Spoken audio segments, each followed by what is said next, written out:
How have you seen Manny improve at the free throw line, and just seems like his poise is on another level this year at that spot? The one thing I would say, Travis, is I thought that on Wednesday he had his best practice since he's been at Texas A&M. And I thought he was pretty close to that again yesterday. I think he was disappointed, as were all of us, in how he played at Central Florida. He played 15 minutes and had 3 turnovers. And as you know, even the last 8 games last year is just really hard to guard off the bounce. But I do think that he's at the point where we've kind of said all of the things that he understands and all of the things that he knows, and he's just got to do it. And I think he has received that in the right way.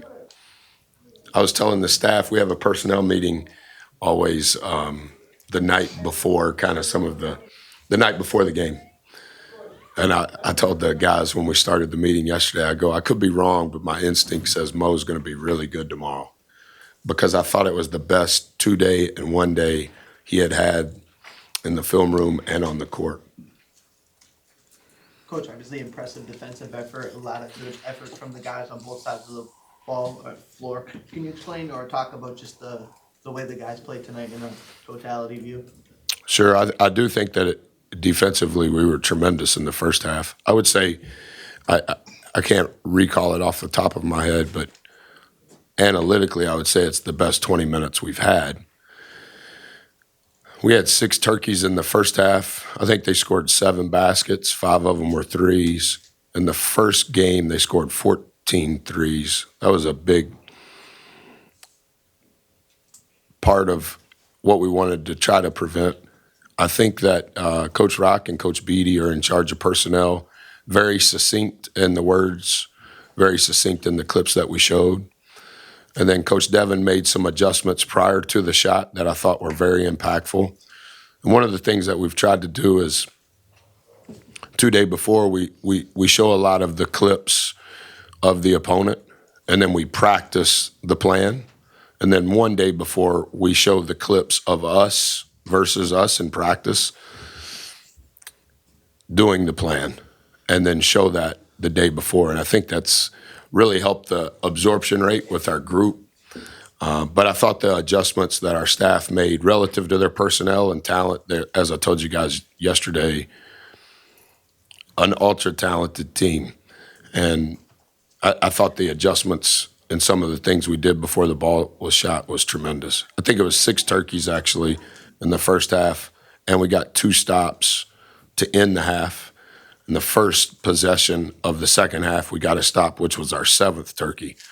And we didn't get any more turkeys because we were fouling way too much in that stretch, similar to what we did at Central Florida. But those first 20 minutes, really good. Buzz, you've spoke so many times before about big part of your offense is getting to the free throw line. Obviously, y'all did that in a big way today. Did you see anything as you were preparing for this game that would have led you to believe, okay, we're going to be able to have that kind of success, or was it just kind of the way the game unfolded? Yeah, I do think it's a big part of what we do, and we want it to be a big part of what we do.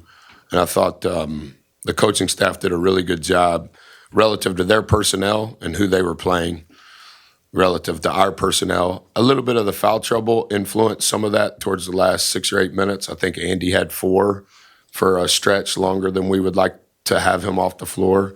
I think 4 had 4 for a stretch a little longer than we would like to have him off the floor. But I do think that there were some things going on that we had studied.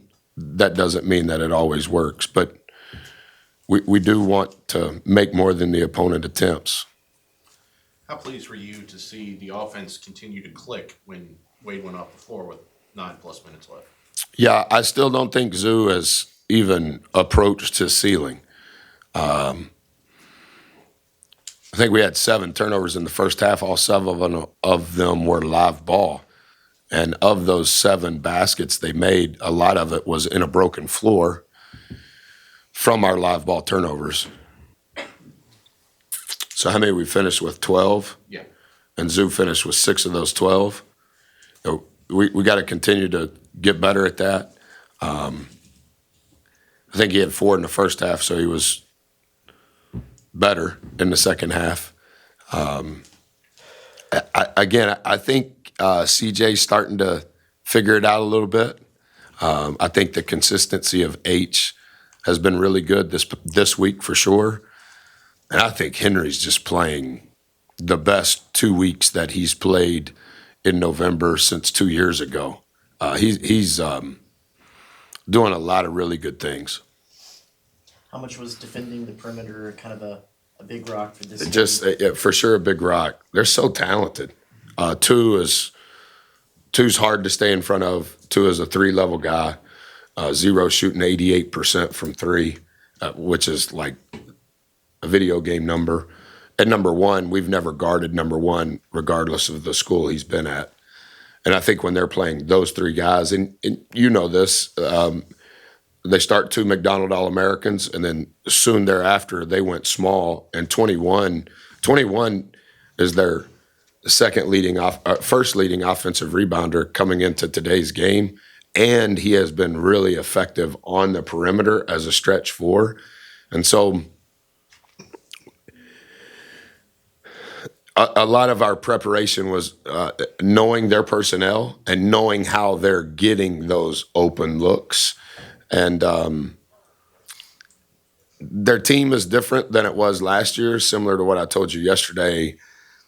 I think Coach has changed a lot of the things maybe that he's planning on doing in his career now at Ohio State. And you can only watch their first game so many times, right? And then not a lot necessarily to deduct from their second game. So, but obviously their perimeter causes a lot of rotation, causes a lot of problems. And I think some of the adjustments that Devin had for us defensively before the shot went up made their shots more predictable for what we were trying to accomplish. How important was it to open the second half with those 2 threes? 4 hit one, and who else hit one? Zoo, yeah. Yeah, Zoo hit one right over here in front of our bench, didn't he? Mm-hmm. Was that his first 3 since he's been here, or he made 1 in the first half? No, he He didn't. made one against Lamar. Today? He was First over half. 5 He first half. came in 1 for 3 this game today. Yeah. And I kind of remember 4's 3, and I remember Zoo's 3 now that we're talking about it. I just don't remember. The first one was a draw because that was the first possession of the second half, right? Yeah. And then the second one, I remember the shot, but I don't remember how we got it. I'm sorry. Yeah, it was a good start, obviously. Anytime we make a 3, like hands to heaven, we're happy. They were trying to chip away at your lead there in the second half, only got within 11. What'd you like about the way you guys were able to withhold that and come away with a win like this, knowing you got some big tests down the road in non-conference play? So this was on Halloween, and I'll read it to you. The beauty of life is that you get one lesson at a time. When you learn the lesson, you become wiser. If you don't learn the lesson, you get that same lesson again, presented differently until you learn it. Once you learn that lesson, the reward is you get a new lesson. That stretch that you're talking about, it was like we were in Central Florida's gym in Orlando in College Station. That lead shrunk because we were fouling over and over and over. And that's exactly what happened at Central Florida. I know you know that because we talked about it the time I saw you after that. And that was words from our players on the floor, words from our players off the floor. The buy-in was tremendous in regards to time score momentum offensively. I thought we did a much better job to close down the game the last 8 minutes than we did in Orlando. And once we began to accumulate fouls and lengthen the game for them, big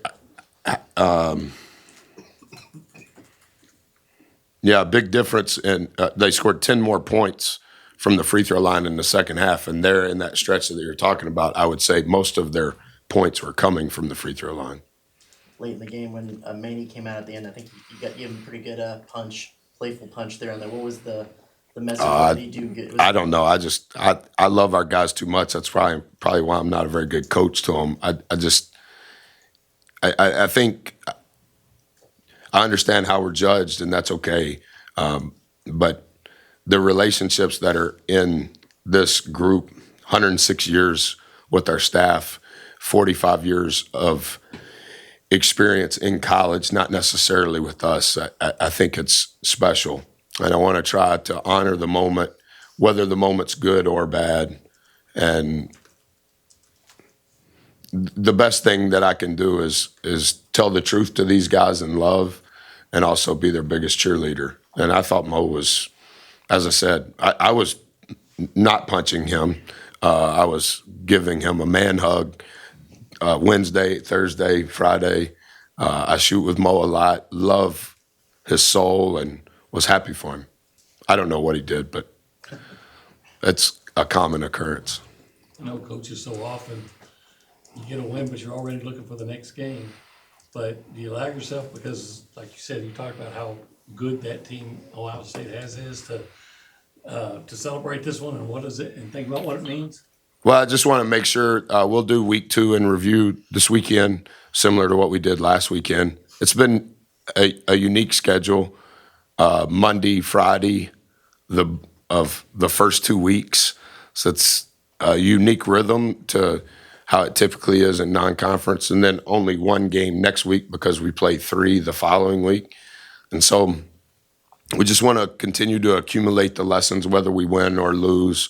I do think we have to have joy in all of this. But I think collectively, Olin, just the maturity from the group is important on what's the next right thing that we need to do, and the habits and the actions and the behaviors that we need to have to continue to push ourselves to be the best that we can be. Buzz, when there are so many fouls called both ways, how much does it kind of dictate how aggressive you guys were, or maybe how much was that? Yeah, I thought Coach Lau did a really good job, personally, on time score momentum down the stretch. We did a good job getting in the bonus early in the first half. In the second half, I think we ended up, both teams are with 6, with the next team getting there. But I thought his play calls were right, and I thought the understanding from our guys on what we're trying to accomplish was right. I thought some of the decisions we made in the 4 to 8 foot range were really bad. Most of them were zoo in the first half. We're getting there, and everybody's collapsing, and we're trying to make decisions in that 4 to 8 foot range. There's too many hands. There's too much athleticism. There's too much length. The decision is going to be out. It's not going to be in. And I thought we were better in that 4 to 8 foot range in the second half for sure. How do you think the game plan changed without Jace today, and how do you think y'all adapted to him being out today? He was probably the most valuable player. Like I heard his voice obviously more than I typically do because he was sitting near us instead of being on the court. You talk about somebody that has 1,000% belief and ownership in what we were doing. We hate that he didn't play. He's had a tough week. A hole through his mouth on a freak play Monday, and then it looks worse than it actually was. Happened towards the end of practice yesterday. So his energy and enthusiasm and the words that he said throughout the game, our guys were responding. He probably verbalized more positive communication than our staff combined.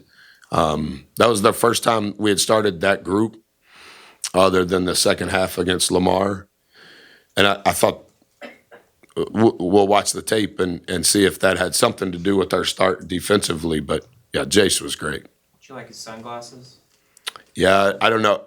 Did you see his eye, swollen, like boxer swollen.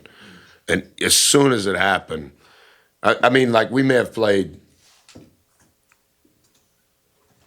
I think we played 6 more possessions. Like practice is 96% done on the things that the staff had decided we needed to do. And it was not intentional. It was just kind of a freak deal. And as soon as it happened, I just happened to be standing next to him. And I just said, "Hey, Eddie." Eddie was on the other end. And Jace and I went on a walk on Wednesday, and we were talking about some really personal things. And I just leaned down next to him. I said, "Hey, you remember everything we were talking about yesterday?" He goes, "I don't want to hear that right now." And I go, "Well, I probably don't want to say it either, but I think this is what that is." And it was just, yeah, it's really, it looks worse than it actually feels, but he'll be fine.